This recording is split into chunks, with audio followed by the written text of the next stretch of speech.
Speaker sir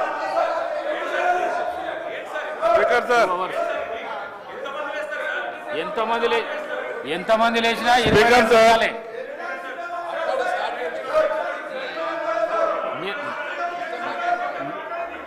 అధ్యక్ష మీరు రైతు భరోసాలో 5 minutes లా కంప్లీట్ చేస్తా అంటే చేయండి, లేకుంటే మైక్ కట్ చేసేస్తాం.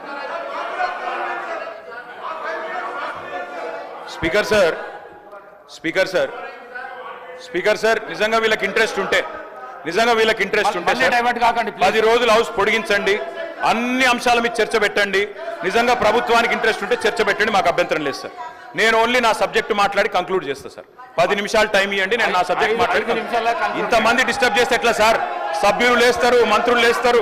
అధ్యక్ష, మేము అందుకే అంటున్నాం సార్, మాకు అన్ని విషయాల్లో స్పష్టత ఉంది, నిజాయితీ ఉంది కాబట్టి నిజాయితీగా చెప్తున్నాం. చాలా పని చేసినాం, కంక్లూడ్ చేస్తున్నా సార్. ఇదేం పద్ధతి? నా విజ్ఞప్తి సార్, మీరే చెప్పినారు బోనస్ ప్రస్తావన నేను చేయలేదు, మీరే చేసినారు, మీ సభ్యులే చేసినారు. 2183 రూపాయల బోనస్ అని చెప్పి మేనిఫెస్టోలో పెట్టింది మీరు. 2183 బోనస్ అనేది దొడ్డు వడ్లకు సంబంధించిందని చెప్పి కేంద్ర ప్రభుత్వం యొక్క ఎంఎస్పీ లెక్క ఉన్నది.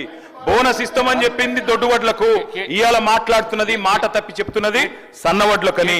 ఇచ్చిన బోనస్ 700 కోట్లు. మళ్ళీ అదే చెప్తున్నా సార్. నేను వాళ్ళు అడ్డమైన మాటలు మాట్లాడచ్చు, మేము మాట్లాడద్దా సార్? వాళ్ళు ఏది పడితే అది మాట్లాడచ్చు, మంత్రులు కూడా నోటికి వచ్చినట్టు మాట్లాడచ్చు, మేము వివరణ కూడా ఇవ్వద్దా? ఇదేం పద్ధతి? అధ్యక్ష, బోనస్ బోగస్ అయ్యింది. 700 కోట్ల బోనస్ ఇచ్చి 7600 కోట్ల రైతు బంధు ఎగ్గొట్టిన మాట ఖచ్చితంగా వాస్తవం. ఇది రాష్ట్రంలోని రైతులకు తెలుసు. అందుకే అంటున్న అధ్యక్ష, రుణమాఫీ ఉత్తదయింది, బోనస్ బోగస్ అయింది. రైతు బంధు కాదు అధ్యక్ష, దాని పేరు మార్చి రైతు భరోసా అని పెట్టి ఏదో మారుస్తున్నారు అధ్యక్ష. మీరు రైతులను ఏ మారుస్తున్నారు తప్ప ఏది కూడా చేస్తలేరు. అధికారంలోకి వస్తే తొలి క్యాబినెట్ లోనే రైతు భరోసాకు చట్టబద్ధత, 6 గ్యారెంటీలకు చట్టబద్ధత అన్నారు. తొలి క్యాబినెట్ జరగలేదా ఇంకా?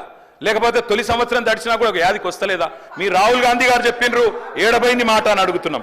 అధ్యక్ష, ఇంకొక మాట అధ్యక్ష, ఈ కాంగ్రెస్ పరిపాలనలో గత సంవత్సర కాలంగా రైతు బతుకుకు భరోసా లేదు, రైతు భూమికి భరోసా లేదు. పొలంలో ఉండాల్సిన రైతులు ఇవాళ జైళ్లలో ఉండే పరిస్థితి అధ్యక్ష. ఆనాడు ఎప్పుడు ముఖ్యమంత్రి గారు గద్దరన్న న్యాయ చేస్తూ ఉంటారు. గద్దరన్న ఒక మాట చెప్పిండు అధ్యక్ష, దుక్కులు దున్నే రైతులకు బేడీలు ఎందుకురో అని పాట పాడిండు అధ్యక్ష. ఇవాళ గద్దరన్న బతుకుంటే ఖచ్చితంగా ఆ పాట మళ్ళా గజ్జగట్టి పాడుతుంది అధ్యక్ష. చివరిగా నేను ఈ ప్రభుత్వానికి చేసే విజ్ఞప్తి ఒకటే, రైతు బంధును యథాతథంగా కంటిన్యూ చేయండి, ప్రజలకిచ్చిన మాట తప్పకండి. ఎట్టి పరిస్థితుల్లో ఈ రాష్ట్రంలో రైతులకు బేడీలేసిన చరిత్ర ఈ పార్టీ బీఆర్ఎస్ పార్టీకి ఉంది అధ్యక్ష.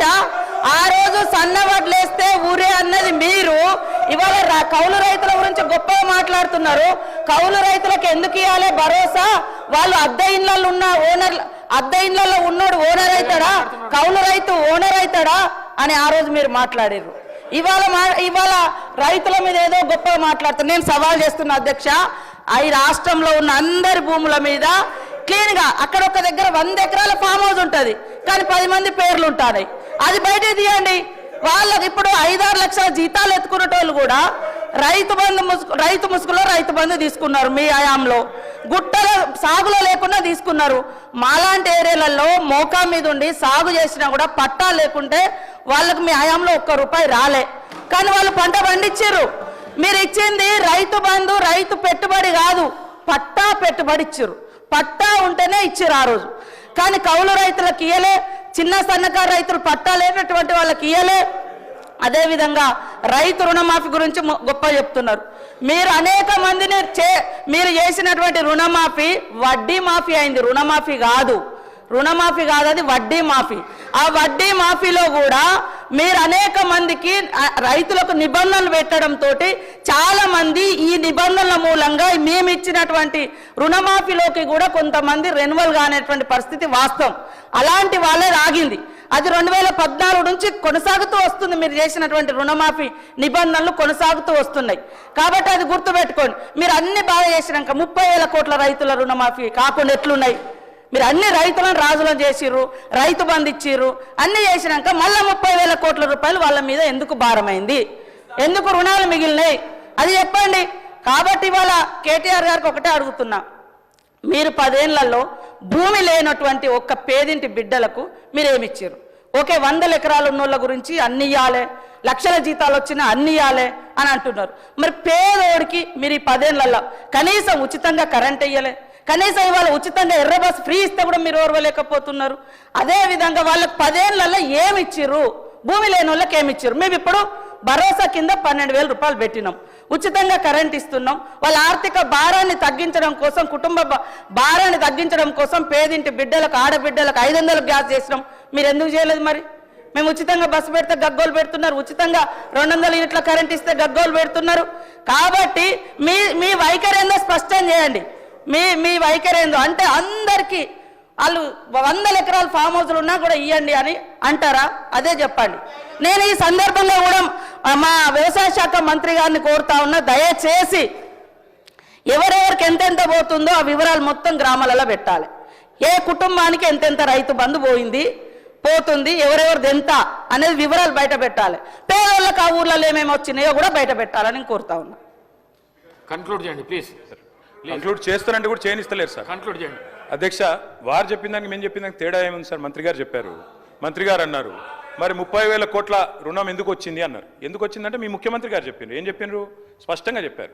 కేసీఆర్ గారు ఏమనుకుంటుండంటే ₹1,00,000 రుణమాఫీ చేసిన కదా వాళ్ళంతా నాకే ఇస్తారు అనుకుంటుండు, కానీ ఆ ₹1,00,000 రుణమాఫీ అయిన వాళ్ళు కూడా మీరు అర్జెంటుగా బ్యాంకు కురుకుని 2 లక్షలు తెచ్చుకోండి, నేను రాగానే డిసెంబర్ 9 నాడు సంతకం పెడతా అని చెప్పిందే రేవంత్ రెడ్డి గారు. నేను వేరే చెప్తున్నాను, వీడియో చూపెట్టమంటే చూపెడతా. ఆయన వల్లనే జరిగింది అధ్యక్ష. ఇంకొక మాట అధ్యక్ష, ఇప్పుడు ట్రైనింగ్ అన్న చక్కగా ఇవ్వాలి మీ ఎమ్మెల్యేలకు. నేను ముఖ్యమంత్రి గారిని కోరుతున్నా, మీరేమో 100% రుణమాఫీ జరిగిందని మీరు చెప్తారు, వెనకకెళ్ళి మీ ఎమ్మెల్యేలు వేసేమో నాకు 70% అయిందంటారు, బయటనేమో రైతులు చారణ కాలేదని బయట రైతులు అంటున్నారు. ఏది కరెక్టో మీరు తెలుసుకోండి ముందు. 25% అయిందా, 30 అయిందా, 40 అయిందా, 70 అయిందా, 100 అయిందా? చివరిగా అధ్యక్ష నేను ఒకటే చెప్పి ముగిస్తా అధ్యక్ష. మేము ఈ ప్రభుత్వాన్ని ఒకటే కోరుతా ఉన్నాం. రైతు బంధు విషయంలో నేను నేపథ్యం చెప్పిన, తెలంగాణలో పెద్ద రైతు చిన్న రైతు అనే తేడా లేకుండా, ఉద్యోగస్తుడు లేదా ప్రైవేట్ ఉద్యోగి అనే వ్యత్యాసం లేకుండా, భూ యజమాని ఎవరుంటే వారికి వ్యవసాయ స్థిరీకరణ కోసం ఆనాడు తెలంగాణలో సాగు బాగు కావాలనే ఉద్దేశంతో మేము పనిచేసినాం, అందరికీ రైతు బంధు ఇచ్చినాం. మీరు కటింగులు పెట్టదలుచుకుంటే అది మీ ఇష్టం, మీ విఘ్నత. మేము ఆనాడు అందరికీ ఇచ్చే ప్రయత్నం చేసినాం. మీరు కూడా ఎలక్షన్లకు ముందు స్పష్టంగా చెప్పినారు, అందరికీ అన్ని అన్నారు, ఇలా కొందరికి కొన్ని అంటున్నారు. నేను ముఖ్యమంత్రి గారిని కోరుతా ఉన్నా, మీరు దయచేసి రైతులకు ఇచ్చిన ప్రతి వాగ్దానం నిలబెట్టుకోండి, అన్నదాత కోసం పనిచేయండి. కొడంగల్లో రైతులను జైల్లో పెట్టిన అదాని కోసం అట్లాంటి పనులు మాత్రం చేయకండి. అదేవిధంగా కేవలం కుటుంబం కోసం, అనుమూల కుటుంబం కోసం, బావమరిదికి అమృతం కోసం పనిచేయవద్దని ముఖ్యమంత్రిని కోరుతున్నాను. పాయల్ శంకర్ గారు అధ్యక్ష